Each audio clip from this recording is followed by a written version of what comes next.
नमस्कार, जय माता दी। मैं हूं आपकी अपनी लाइफ डिज़ाइनर आचार्य जीतू सिंह। माँ का आगमन, नाम सुनते ही ऐसे लगता है सबके चेहरों पर खुशी आ जाती है। भाई आए क्यों नहीं।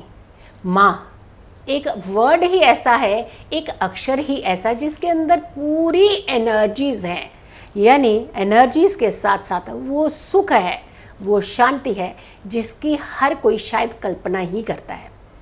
भाई माँ आए और आपके कष्ट दूर ना हो, ऐसा हो ही नहीं सकता। शारदीय नवरात्रों का तो खास करके हर किसी को इंतज़ार रहता है, लेकिन हम कहीं कहीं कुछ ऐसी छोटी छोटी चूक कर जाते हैं जिसकी वजह से हमें लगता है कि हमारी सारी मनोकामनाएं तो पूर्ण हुई ही नहीं। भाई माँ का आगमन तो होने जा रहा है, लेकिन उससे पहले कुछ ऐसी चीज़ें होती हैं, कुछ ऐसी तैयारियां होती हैं जो हमें ज़रूर करनी चाहिए। माँ को आप चाहते हैं कि अपने घर में 9 दिन तक रखें। माँ को आप चाहते हैं कि आप उनसे सारी मनोकामनाएं पूर्ण करवा लें, लेकिन आपने माता रानी को प्रसन्न करने के लिए कुछ खास विधियां होती हैं, उनकी तरफ कभी ध्यान दिया है? अगर नहीं दिया है तो कोई बात नहीं, अब हम आपको बताएंगे कि क्या खास ऐसी चीज़ें होती हैं जो हमें ज़रूर करनी ही चाहिए माँ के आगमन से पहले। 1 नहीं, 2 नहीं, 3 नहीं, 4 नहीं, 5 नहीं, 6 नहीं, 7 महासंयोग के साथ इस बार माँ का आगमन हो रहा है।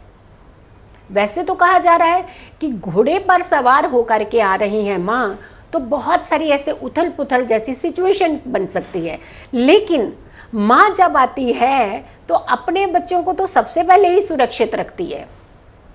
क्या हमारे लिए, क्या हमारे देश के लिए माँ का आगमन तो हमेशा सर्वोपरि ही होता है, सबसे उत्तम ही होता है, सुखमय ही होता है। तो ऐसे में माँ का आगमन कैसे किया जाए, किन चीज़ों की तरफ आपका रुझान होना ही चाहिए। पहली बात आती है कि जब भी माँ के आगमन की बात होती है तो हम तैयारियों में जुट जाते हैं, खूब सारी शॉपिंग करना चाहते हैं। माँ के लिए चुनरी चाहिए, माँ के लिए पंचमेवा चाहिए, माँ के लिए श्रृंगार की सामग्री चाहिए, और जहाँ हमने अपनी माता रानी को विराजित करना है वहाँ का वातावरण बहुत शुद्ध होना चाहिए, बिल्कुल होना चाहिए। लेकिन इसके अलावा जब साफ सफाई की बात ही आती है तो आप क्या सफाई करते हैं? आपने सोचा है कभी? क्या झाड़ू पोछा लगाना उसे सफाई कहते हैं आप?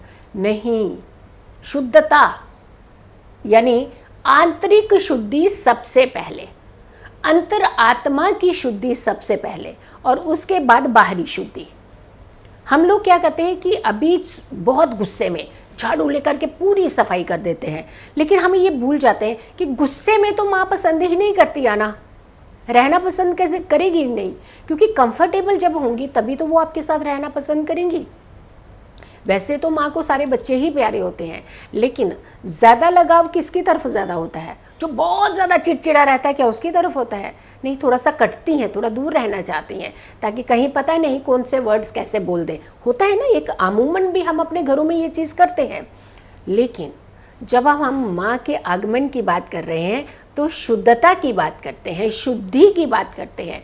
आंतरिक शुद्धि सबसे ज़्यादा उत्तम मानी जाती है, फिर आती है बाहरी शुद्धि की बात। सबसे पहले पूरे घर को क्लीन करना चाहिए।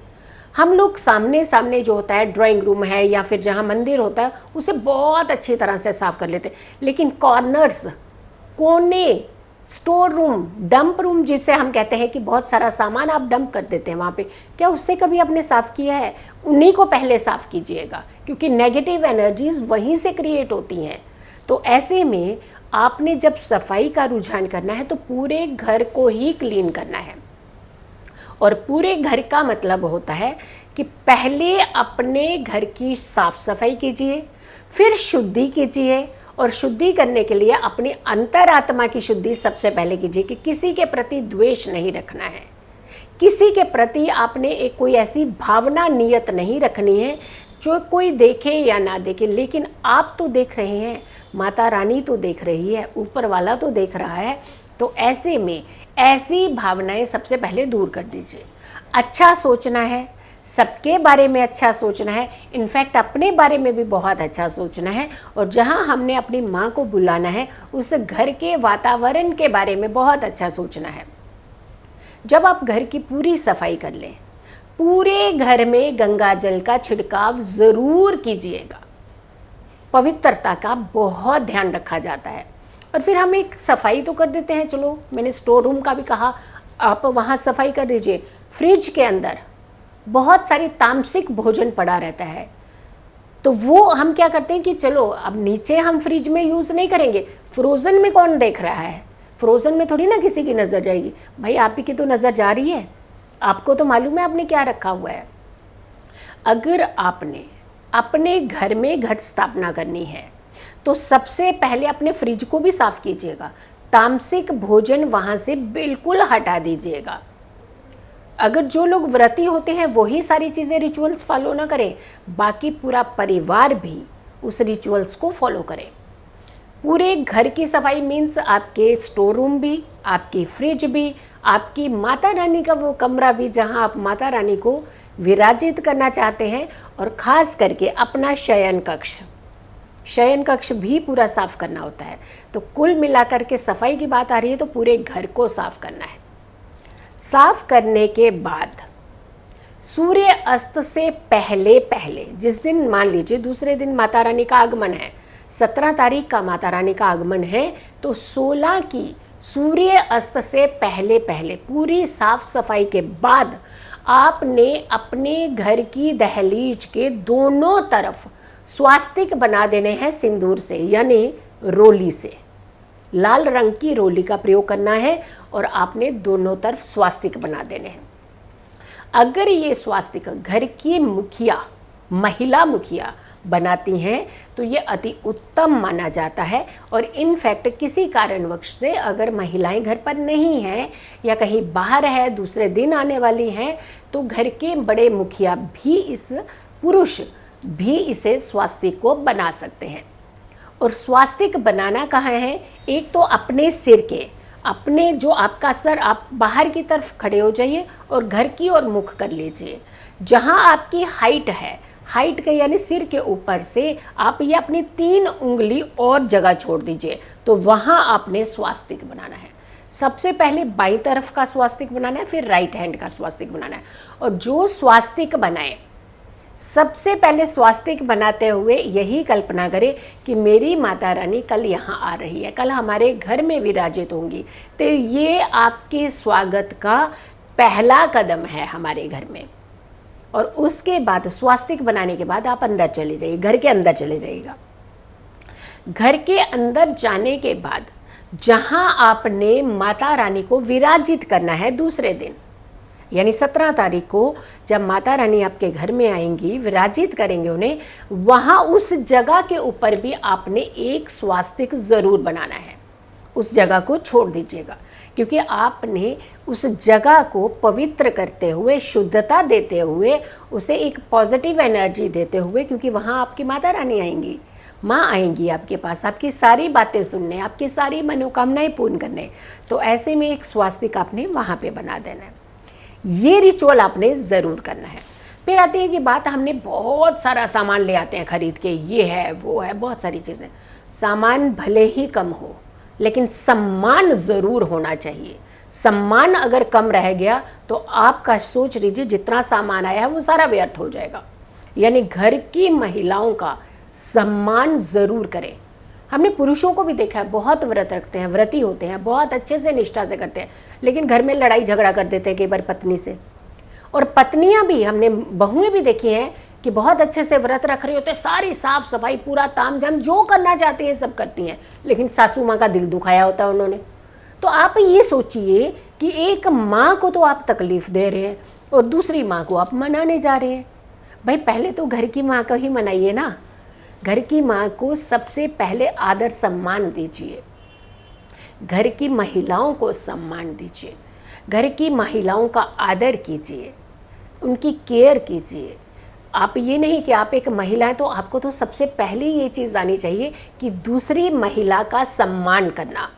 और अगर आपके अंदर ये भावना ही नहीं है तो यकीन मानिए माँ आपके द्वार आ तो जाएंगी, चली भी जाएंगी, लेकिन आशीर्वाद से आप वंचित रह जाएंगे।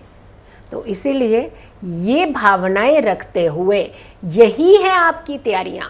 तो मैंने कहा ना, सामान थोड़ा कम बेशक ले आएगा, लेकिन सम्मान में कमी ना रखिए, सात्विकता का पूरा ध्यान रखिए। घर के अंदर हम लोग बहुत सारी चीज़ें और नहीं है तो चलो लहसुन प्याज ही रख लेते हैं, लहसुन ही रख लेते हैं, तो लहसुन को भी आप नहीं रखिएगा घर के अंदर। सात्विक, एकदम सात्विकता बना करके रखिए। माँ के आगमन से पहले सुबह सुबह आपने जब उठना है तो उठने के स्नान के बाद में आपने पूरे घर में कपूर जला देनी है, यानी कपूर को जला करके पूरे घर के अंदर एक धुआं करना है उसकी फ्रेग्रेंस को बहुत पूरे घर में अच्छे से फैलाना है, ताकि आपके घर में एक और पॉजिटिव एनर्जी हो जाए। उसके पश्चात घर का हर कोना, याद रखिएगा, घर का हर कोना, कोई एक खास डायरेक्शन का कोना नहीं, घर के जहाँ भी कॉर्नर्स बनते हैं हर कॉर्नर के ऊपर आपने कपड़े में थोड़ी सी कपूर डाल डाल के हर कोने में रख देनी है। घर के सभी कोनों में आपके घर के अंदर एकदम पॉजिटिव एनर्जी हो जाएगी। माँ बहुत प्रसन्न होगी। ना तो वो पैसों से मानती है और ना ही मानती हैं वो आपके सामान से, वो मानती है तो आपकी श्रद्धा से, आपकी भावना से, आपके इमोशन से, पॉजिटिविटी से भरे हुए इमोशन से और आपकी सात्विकता से। आपके ये नवरात्र सुखमय हो, आपके जीवन में हमेशा माता रानी खुशियाँ बनाए रखे। तो उसके लिए इसी तरीके से तैयारी कीजिएगा। यकीन मानिए माता रानी आपको आशीर्वाद ज़रूर देंगी। तो ये वीडियो को आपने बहुत सारे लोगों तक शेयर करना है, बहुत सारे लोगों तक पहुंचाना है। जो भी तैयारी कर रहे हैं, जो भी अपनी माता रानी को अपने घर में बुलाना चाहते हैं, विराजित करना चाहते हैं, यकीन मानिए अगर इन चीज़ों का ध्यान रखते हैं तो आपके घर में हमेशा सुख और संपन्नता बनी रहेगी। फिर हाजिर होंगे एक अच्छी वीडियो के साथ। तब तक के लिए आप मुझे इजाज़त दें, और लेकिन पॉजिटिव रहना है, खुश रहना है, बहुत ही सुकून में रहना है। तो सबसे पहले अपने सराउंडिंग पॉजिटिविटी ढूंढना, पॉजिटिविटी लाना, पॉजिटिविटी क्रिएट करना शुरू कर दीजिए। यकीन मानिए आपके जीवन खुशियों से भरा हुआ हो जाएगा। खुश रहिए, स्वस्थ रहिए, पॉजिटिव रहिए। जल्दी हाजिर होंगे एक अच्छी वीडियो के साथ। तब तक के लिए नमस्कार।